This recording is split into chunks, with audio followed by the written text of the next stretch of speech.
આજે હજી પણ ગુજરાતનું એક પણ સ્થાન એવું નહીં કે ક્યાંકથી નરસિંહની રામગરી ન બોલાતી હોય અને મીરાનું પદ ન બોલાતું હોય.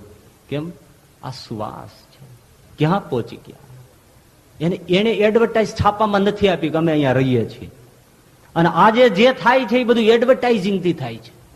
છાપામાં મોટા મોટા અખબારોમાં છપાવવું, મોટી મોટી પત્રિકાઓ છપાવવી, પોતાના ફોટા આપવા. ઘણા સાધુ પોતાના હાથે પોતાના ફોટા આપે. રાખજો પૂજામાં, રાખવા જેવો છે. પૂજામાં નહીં, દેવતા તને તને તને જાજરૂમાં રાખવા જેવો છે.